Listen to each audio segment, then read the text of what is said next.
hirdetést mi is összefoglaltam, hogy a hit, remény, szeretetről fog beszélni, csak nem Pál apostol kapcsán, hanem Péter apostol kapcsán.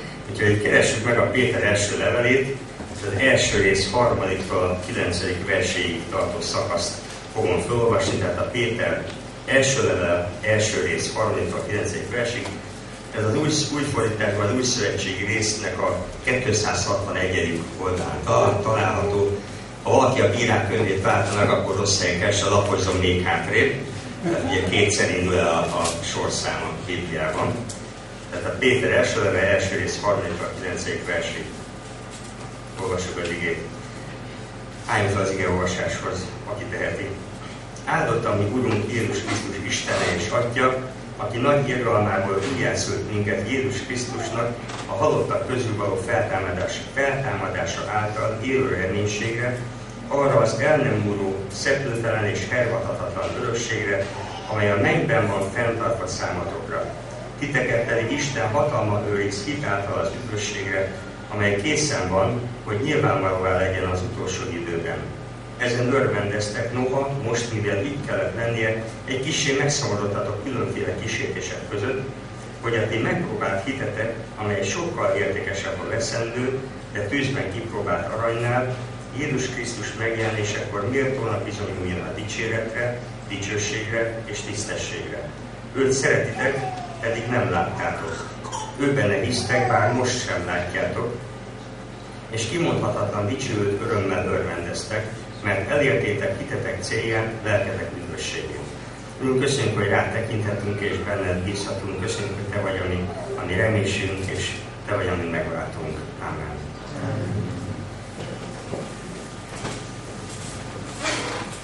Nos, kezdem azzal, hogy Jézus felvitte a keresztfára a bűneinket és a bűneink büntetését, azaz átállt a helyettünk a rossz részt. Ő tehát úgymond megdolgozott azért, hogy a feltámadás dicsőségében és az üdvösség örömében részesüljön, bár ez neki eddig is megvolt, tehát ebben nem volt szükség, nekünk annál inkább. Jézus azonban minket is a feltámadás és az üdvösség örömében részesít, olyan örökségben, amely valóban örök. Ráadásul nem csak megadta nekünk ezt az örökséget, hanem meg is őriz hitáltal az üdvösségre. Tehát attól van örök életünk, hogy hisszük, Isten megbocsátotta Jézusban a vétkeinket, és újjászült minket az üdvösségre, Jézus feltámadása által. Isten megőriz minket az üdvösségre, és ezt hitáltal teszi. Azt hiszem, eddig még nem követte el semmi, amit Ápil is megbotránkozott volna, de még most csak jön, most van a java. Érjem lesz után szabadon, most éppen azt olvasgatom. Mi van akkor, ha meggyengül a hitünk? Mitől szokott meggyengülni a hitünk? Véleményem szerint attól, ha a kísértések között nem tudunk talpon maradni, és elbukunk a bűnben. A példabeszédek 24:10-ben így olvassuk, ha a nyomorúság idején gyenge vagy, kevés az erő. Amikor elbukunk a bűnben, kísértések között, akkor kevés az erő. Egyre kevesebb az erő. Kevés a hitünk, kicsi lesz a hitünk. Ha elbukunk a kísértések között, annak kudarcérzés és keserű szájéz a vége. Már megint nem sikerült, már megint elbuktam. Már megint indulatos, önző, irigy, szeretetlen, gödömbös, vagy bármi más voltam. Ismerős ez az érzés? Nekem eléggé. Idáig még talán rendben is van, ha elbukunk, szükséges a megszomorodás, de ez nem szabad, hogy egyenlő legyen a reményvesztettséggel. A bűn miatt megszomorodunk. Így is értelmezhető, hogy én így értelmezem ebben a megszólalást, hogy kísértések között, ha elbukunk, megszólalunk. Szükséges. Sajnos a hitünk is meggyengül ilyenkor, úgymond természetes módon. És mit mond az ige? Hitáltal van üdvösségünk. Ha gyenge a hitünk, talán azt gondoljuk, és velem már ilyen is előfordult, most, ha meghalnánk, mennénk a pokolba. Nekem ilyen volt már, hogy így gondoltam, és hallottam másoktól is. Talán nem mindenki gondolja ezt így, valaki nem kerül ilyen állapotba, én igen, és talán többen is már. Könnyen elveszítjük a reményt az üdvösségre. Nézzük meg, hogy milyen ember Péter, milyen az, aki a hitről és a szükséges megszomorodásról beszél nekünk. Péter ugye, mint tudjuk, 3-szor tagadta meg Jézust, és a Máté 26:74 szerint még átkozódott is, azért, hogy nem mondhassák rá olyan a beszédet, mint akik Jézus körül voltak. Nem hinném, hogy itt egy palócsos jellegű tájszolásról tenne említést a Biblia. Inkább arról, hogy megtagadta Jézust, ezt alátámasztandó, még káromkodt is egy kacipántosat, mondjuk a részfán fütyülő rézangyát, tehát nem ismerem Jézust, tehát valami ilyesmire. Azt, hogy mindenki értesítse, valamire gondol, de azért csúnyára ne gondolni most feltétlenül. Már csak azért is, mert azért a zsidó beszédmodor, főleg akkoriban nem biztos, hogy azonos a mai magyar beszédformákkal és beszédalapokkal. Viszont ezt követően Péter tekintete találkozott Jézus tekintetével, és megszomorodva kiment a kert helységről. Talán azt mondod, oké, meg kell szomorodni, de mi van, ha már a hitemet is elveszítettem? Mi van, ha már annyira sokszor megszomorodtam, hogy ezt már nem lehet egy napon enni. Tehát Péter egyszer megtartja, kész helyre. De mi van velem? Az apostolok cselekedete harmadik rész, 2-től 8. versét föl fogom olvasni. Itt van egy történet ugye a sántáról. Arra vittek egy születése volt a sánta férfit, akit napról napra letettek a templomnak abba a kapujába, amelyet ékes kapunak hívtak, hogy valamizsnát kérjen a templomba menőktől. Amikor meglátta, hogy Péter és János be akar menni a templomba, valamizsnát kért tőlük. Péter pedig Jánossal együtt rátekintett, és azt mondta, nézd ránk, felnézett rájuk hittel, így van? Hát, ez a mese keresztényeknek fikasznyi hite nem volt. A legalábbis erre nem, hogy meggyógyul. Arra volt hitte, hogy is van. Felnézett rájuk, remélve, hogy kap tőlük valamit. Hát ugye rájuk nézett, Péter és János a ruházatuk alapján nyilván arra gondolt, hogy hát arany talentúnyi hiten nem lehet itt, ahogy rájuk nézek, talán egy részgarasnyi még igen. Tehát amikor elkezdte aztán mondani, hogy Péter, hogy arany és ezüstön nincsen. Hogyha itt Péter őt levegőt vesz, akkor lehet, hogy megszól, hogy hát én résztalléra gondoltam el az oldalon most. Nem volt itt arra, hogy meggyógyuljon. Semmi hite nem volt. Kinek volt itt hite arra, hogy meggyógyuljon az ember? Péternek. Péternek volt hite. Nem ennek a bénának, aki ott ült és ránézett Péterre. Azt látta, hogy kap valamit. Valami kis anyagit. Esetleg is ételt, vagy bármit. Nem az, hogy meggyógyul. Felnézett rájuk ezt remélve.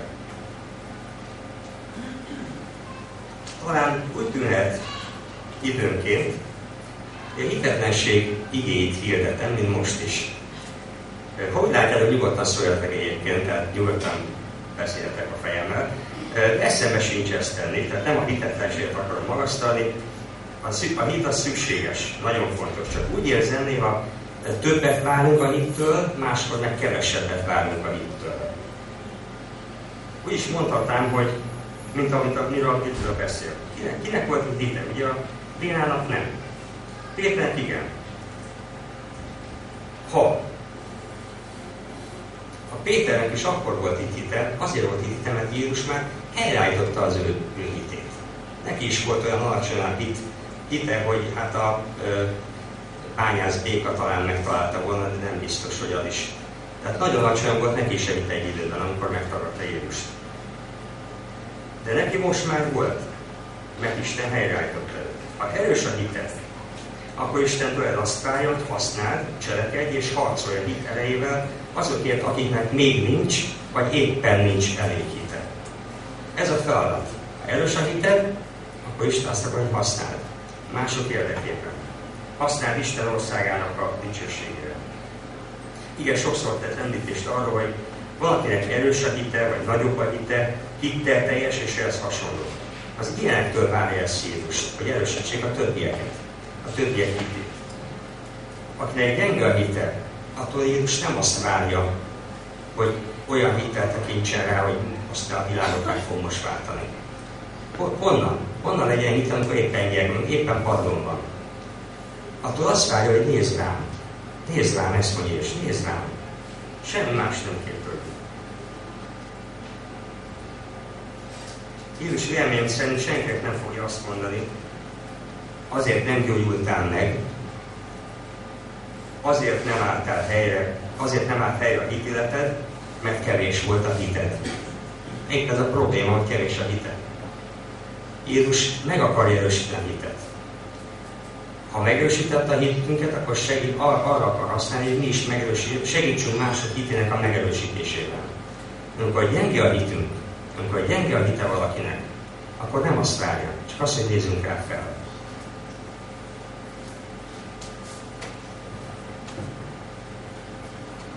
Tudod, mennyit ér, ha felnézel Jézusra? Péter felnézett Jézusra, Júdás elkerülte Jézus tekintetét. Péter a Genezáret talánál odaszaladt Jézushoz, Júdás messzire elkerült őt. Péter meggyógyult, felállt és visszakapta a hitét Jézustól. Júdás nem látott ki utána, és tudjuk, hogy mindent a véget felkasztottam meg. Ennyit ér, ha Jézusra nézel, az élettel ér fel. Jézusra kell nézni. Amikor ott vagyunk a padlón, akkor Jézusra kell nézni. Hogyan? Bárhogy.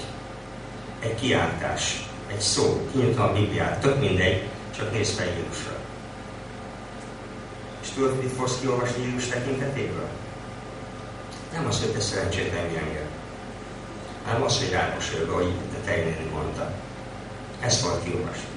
Azt volt kiolvasni, hogy jöjj gyermekem, szeretlek, és értékesnek tartalak, és nem akarok ellen mondani, de továbbra is számítok rád. Ezt volt kiolvasni Isten szeméből. Szeretlek, értékes tartalak, és továbbra is számítok rád. Nem mintha szükség lenne a mi szolgálatunkra, csak egyszerűen együtt akar velünk dolgozni, együtt akar velünk működni. Egyedül is meg tudná tenni, de használni akar minket a másik személy életében. Na, ezzel lehet örvendezni, amikor ezt olvassuk Jézusra. Ezzel lehet ugrándozni, mint az a béna, aki csak addig volt béna, amíg aztán Péter megfogta a kezét, és Jézus nevében talpra állította. Jelenések, Isten megenged nehézségeket, megenged próbákat, megengedi, hogy elbukjunk, de felemel, csak nézzünk rá. Jelenések 4.11-ben ezt olvassuk.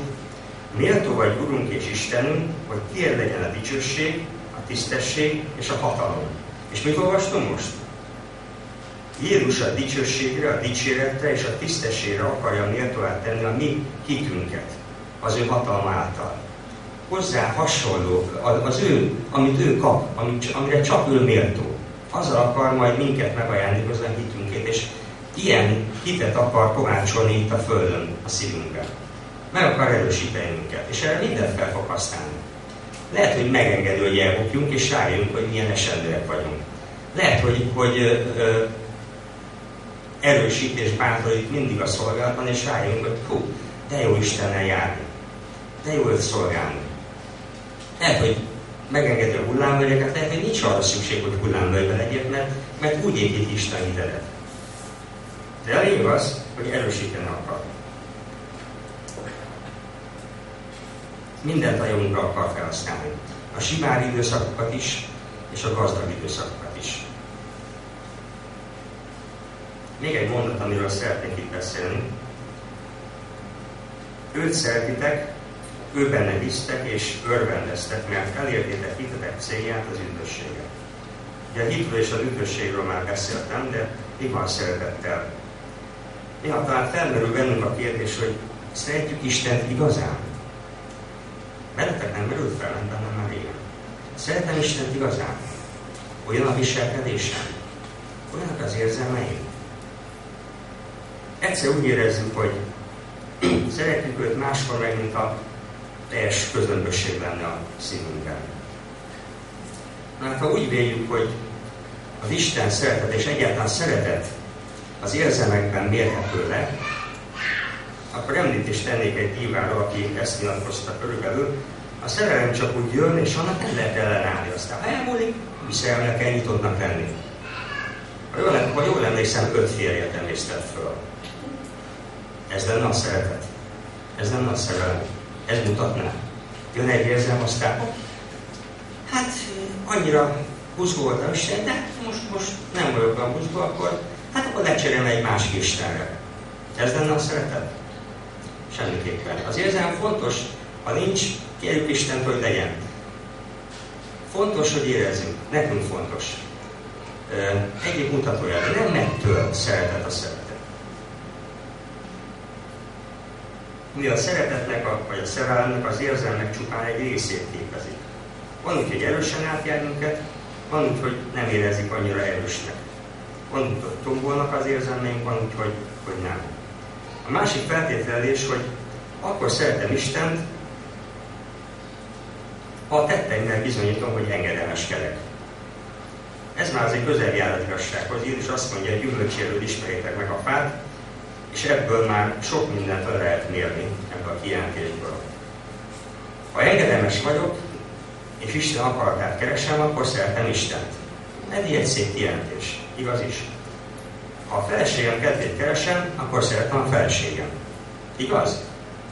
Igaz. És ha éppen túlfáradt vagyok ahhoz, hogy a feleségem kedvét keresem, akkor nem szeretem a feleségem? Abban a pillanatban? Ez már nem igaz. Ha, bocsánat, megfáradtam a szolgálatban és az engedelmesség, akkor nem szeretem Istent? Ez sem igaz. Ez sem igaz. Ha nem akarom keresni a feleségem kedvét, vagy nem akarok engedelmességben járni, akkor az jele annak, hogy gondok vannak a szeretetemben, és Isten elé kell állnom. De ez még nem jelenti azt, hogy le kell cserélnem egy másikra, mert már nem szeretem őt. Ez nem azt jelenti. Azt jelenti, hogy a szeretetemben van egy kis gond, meggyengült. De nem jelenti azt, hogy nem szeretem. Helyre kell állítani. Egy idős házaspárt megkérdeztek arról, hogy maradtak ilyen sokáig együtt. Azt válaszoltak, hogy a mi időnkben, ha valami elromlott, azt nem kidobtuk, hanem megjavítottuk. Így van. Ezt kell tennünk. Ha megromlott egy kapcsolat, akár a feleségemmel, akár Istennel, akkor nem kidobni kell, nem lecserélni kell, hanem megjavítani, dolgozni rajta. Isten nem változott. Ha elromlott a kapcsolat vele, ő meg akarja javítani. Ha még az akaratoddal is baj van, az engedelmességre való hajlandósággal is baj van, Isten akkor is helyre akarja ezt állítani, azt is helyre akarja állítani, az akaratot. Vagyis valami de, hogy ő munkálja bennünk az akarást. Milyennél jobb bátorítás. Ha nincs akaratunk, úgy érezzük, hát már ez is megszűnt, akkor is Isten ezt is helyre akarja állítani. Teljes mértékben. Látja a szívünk mélyén azt, amit egyszer kimondtunk, hogy szeretlek, Uram, és látja azt, hogy az ott van. És ragaszkodik hozzá. Sokszor imádkozunk azért azokért a barátainkért, akik bemétkeztek, aztán most kint vannak a világban. Mi van velük? Mennyire maradt még ott a szeretet Isten felé a szívükben? Volt egyáltalán, vagy csak egy valami volt, és aztán egész más jött ki belőle? Néha azt gondolom egyes emberek, hogy azért választották az Urat, mert úgy szerettük őket, vagy aztán hát úgy de jó, hogy itt szeretet kapok. Aztán amikor nem úgy jött ki a lépés, hogy hát mégse a szeretet, akkor hát nem annyira tetszik nekem. Aztán azt is láttam, hogy valaki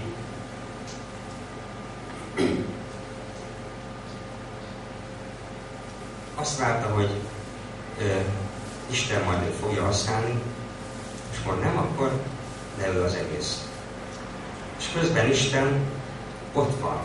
Lehet, hogy sokáig vár, lehet, hogy évekig vár, de nem hiszem, hogy békén akarja adni az embereket. Próbálkozik. Lehet, hogy azt mondja, hát akkor most hagyom egy-két évig, hadd üljön. Elnézze magát. Nézze meg, lássa meg az eredményt, mint a tékozó fiú. Elment, és meglátta az eredményt. Azt rájött, hogy hú, de nagy béna voltam. Ezt jól elkalapáltam. Lehet, hogy egy embernek ideig kell jutnia. De ne hagyjuk abba az imádkozást azokért, akik most abban a helyzetben vannak, hogy nem látjuk itt a körülbelül őket, és tudjuk, hogy messze vannak az Úrtól. Ne hagyjuk abba az imádkozást.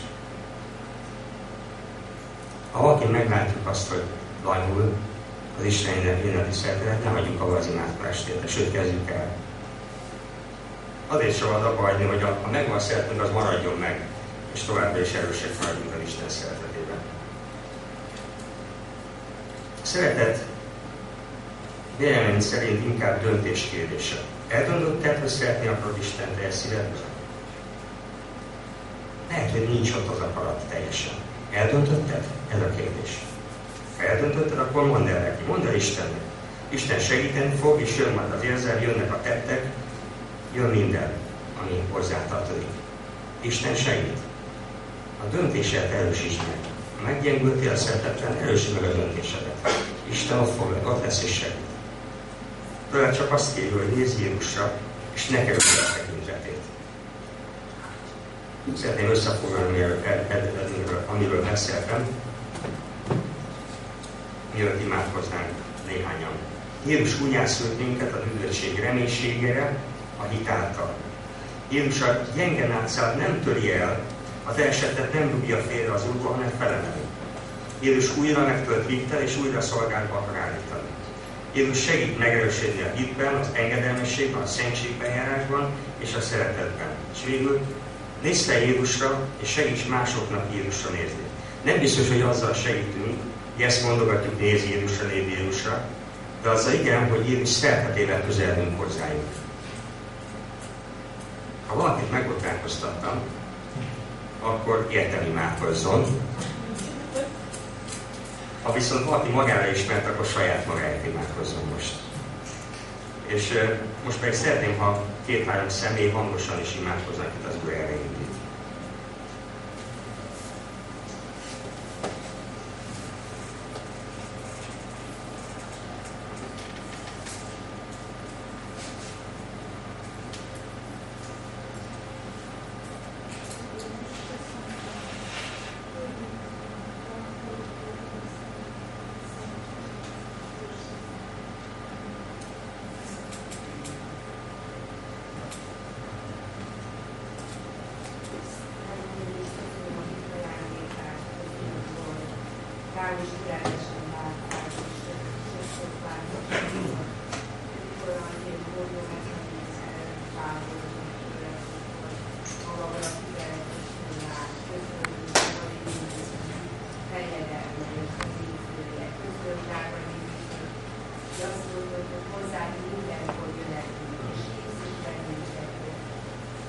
Jöjjetek hozzám.